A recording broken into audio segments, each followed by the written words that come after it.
Hi guys, good afternoon and welcome to my Bangla blog channel. तो এখানে আমি সন্ধ্যাবেলা বসে বসে একটু ভিডিও দেখছিলাম, তো হঠাৎ দেখে একটা পাপড়ি চাটের ভিডিও এলো।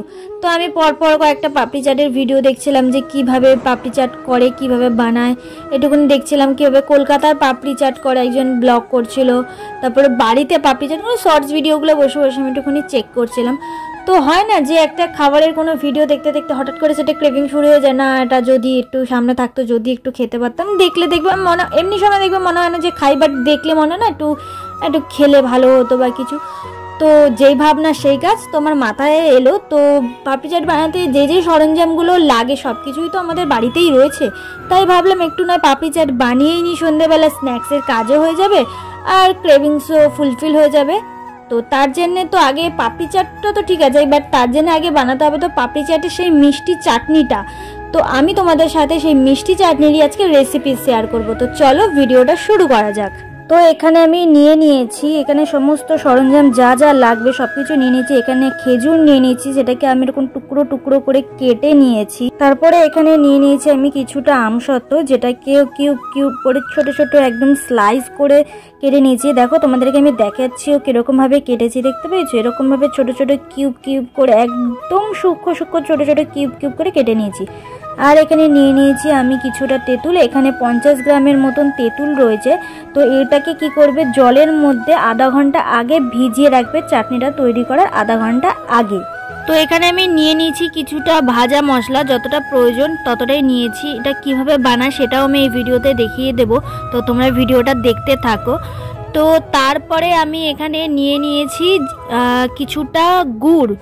তো আমি এখানে গুড়টাকে গোটা রেখেছি, বাট পরে আমি এটাকে কেটে কেটে কেটে কেটে ছোটো ছোটো ছোটো ছোটো আর কি ছুরি দিয়ে কেটে নেবো না। তো এত বড় গুড়টা তো গুলতে অবভিয়াসলি সময় লাগবে। তো তোমরা এখানে গুঁড়ো ইউজ করতে পারো, আবার চাইলে একটু চিনিও ইউজ করতে পারো, বাট গুড়টা বেটার হয়। তো এখানে আমি নিয়ে নিয়েছি নুন, এখানে নিয়েছি আমি বিট নুন, তো স্বাদ অনুসারে বিট নুন। আর এখানে আমি নিয়ে নিয়েছি হাফ টেবিল স্পুন গুঁড়ো লঙ্কা। তো এখানে আমি তৈরি করে নিচ্ছি আগে ভাজা মশলাটা। তো এখানে আমি নিয়েছি গোটা ধনে, গোটা জিরে, আর নিয়ে নিয়েছি কয়েকটা শুকনো লঙ্কা। তো এটাকে আমি শুকনো খোলায় আর কি ভেজে নেব। তো এখানে কড়াইটাকে আগে গরম করে নিয়েছি, তারপরে আমি এগুলোকে দিয়ে দিয়েছি, দিয়ে আর তারপরে একটুখানি জাস্ট নাড়াচাড়া করে নিয়েছি যাতে একটু হালকা ভাজা হয়ে যায়, সেরকম টাইপের শুকনো খোলায় আমি এটাকে ভেজে নেব। তো শুকনো খোলায় ভাজা হয়ে যাওয়ার পরে এটাকে আমি কিছুক্ষণ ঠান্ডা হতে রেখে দিয়েছিলাম। তারপরে ঠান্ডা হয়ে যাওয়ার পরে এটাকে আমি মিক্সিতে একসাথে এটাকে আমি পিষে নেব। তো আবার মূল রেসিপিতে ফেরা যাক। তো এখানে আমি সমস্ত সরঞ্জাম এখানে আমি সাজিয়ে সুন্দর করে নিয়ে নিয়েছি। তো চলো এবারে ভিডিওটাকে শুরু করা যাক। তার আগে একটুখানি মশলাগুলো সিনেমাটিক শর্ট দেখে নাও।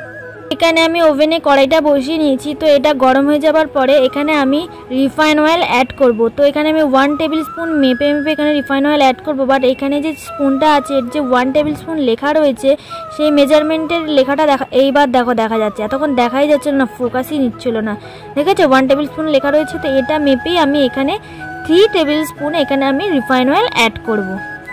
আর আমি কিন্তু যেই পরিমাণে জিনিসগুলো নিয়েছি আমি সেই পরিমাণেই তেলটা দিয়েছি। তোমরা যদি বাড়িয়ে দাও তো সেই অনুযায়ী তেল বাড়াবে, কমালে তেল কমাবে, তো এরকম মেজারমেন্ট অনুযায়ী মেপে টেপে দেবে। তো কড়াইয়ের তেলটা হালকা গরম হয়ে যাওয়ার পরে এখানে আমি দিয়ে দেবো আগের থেকে কেটে রাখা আমসত্ত্ব আর খেজুরটা।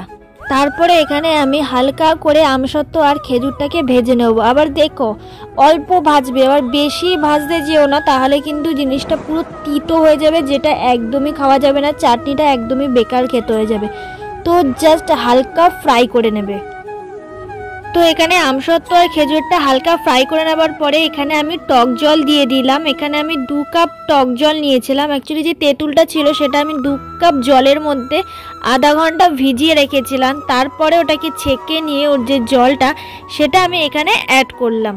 তারপরে জলটাকে দেওয়ার পরে একটুখানি নাড়িয়ে নিলাম। তারপরে এখানে আমি দিয়ে দেব হাফ টেবিল স্পুন লঙ্কার গুঁড়ো। তারপর আমি এখানে দিয়ে দেব প্রয়োজন মতো নুন। আমি এখানে বিট নুন ইউজ করেছি, আপনারা চাইলে নর্মাল সল্টও ইউজ করতে পারেন বা রক সল্ট ইউজ করতে পারেন, যে কোনো ধরনের আপনার যে নুন খান সেরকম ধরনের নুন এখানে দিতেই পারেন। তারপরে আমি এটাকে ভালো করে একটু মিক্সড করে নিলাম। কিছুক্ষণ এটাকে ফুটতে দিলাম। এটা অল্প ফুটে উঠলে তারপরে আমি দিয়ে দেব এখানে আগের থেকে ছোট ছোট করে কেটে রাখা গুড়গুলো। আপনারা আপনাদের প্রয়োজন মতন, টক মিষ্টি প্রয়োজন মতন এখানে গুড়টাকে বাড়িয়ে কমিয়ে দিতে পারেন।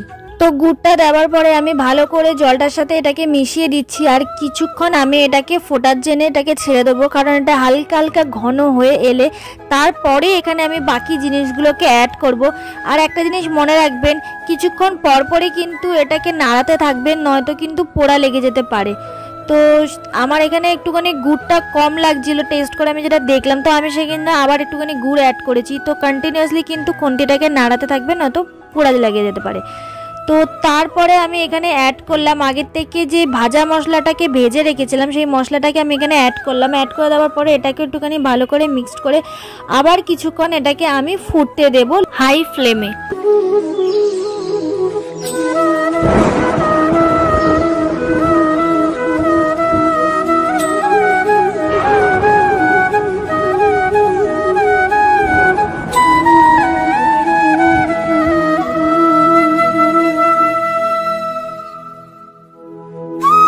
তো এটাকে আমি ভালো করে ফুটিয়ে নিয়েছি। ফুটিয়ে নেওয়ার পরে যখন এরকম ঘনত্বতে এসে যাবে, এরকম স্ট্রাকচারটা এসে যাবে, তখন আমি গ্যাসটাকে অফ করে নিয়েছি। তোমরাও সেম কাজ করবে। তো দেওয়ার পরে এটাকে আমি ঢাকা দিয়ে কিছুক্ষণ ঠান্ডা হওয়ার জন্য রেখে দেবো।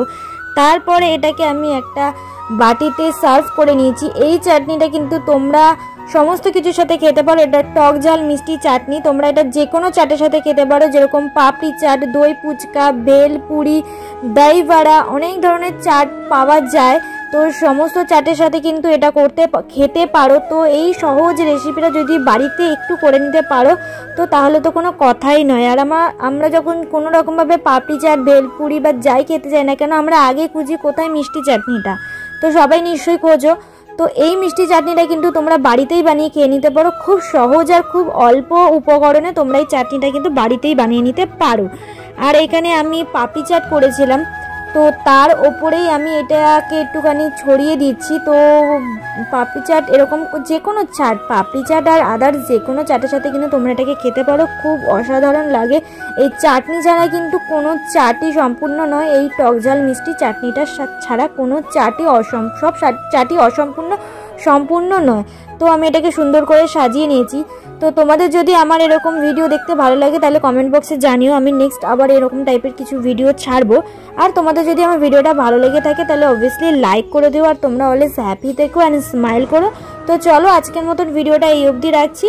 So good night and good bye, শুভরাত্রি, নমস্কার।